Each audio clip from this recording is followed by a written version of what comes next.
திமுக MP தங்க தமிழ்செல்வன் அவர்கள் இணைப்பில் இருக்கிறார். அவரிடம் விஜய் பேசிய கருத்துக்கள் குறித்து கேட்போம். வணக்கம் சார். வணக்கம். இப்போ தமிழக வெற்றி கழகத்தினுடைய தலைவரும் நடிகருமான விஜய் அவர்கள் நீட் தேர்வுக்கு எதிர்ப்பு தெரிவிச்சிருக்காரு. அது குறித்த உங்களுடைய கருத்துக்களை சொல்லுங்க சார். இல்ல, சந்தோஷமான விஷயம் தானே சொல்லியிருக்காரு, அதை வரவேற்கத்தானே செய்யணும். தமிழ்நாடு முதல்வர் கழகத்தினுடைய தலைவர் தளபதி என்ன சொல்றாரு, எங்க தமிழ்நாட்டுக்கு நீட்டே வேணாம்ன்றாரு. அதைத்தான் இப்ப விஜய் சொல்லியிருக்காரு. உண்மையிலே வரவேற்கக்கூடிய செய்தி, நல்ல செய்தி தானே சொல்லியிருக்காரு.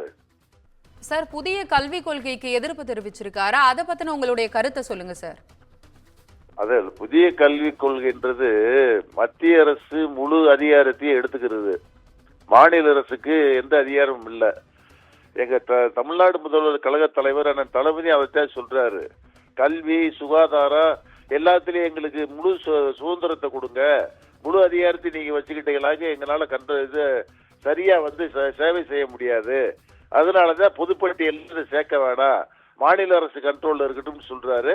அதைத்தான் நடிகர் விஜய் சொல்லியிருக்காரு. உண்மையிலே வரவேற்கக்கூடிய செய்தி. தொலைபேசி வாயிலா உங்களுடைய கருத்துக்களை பதிவு செஞ்சதுக்கு ரொம்ப நன்றி சார்.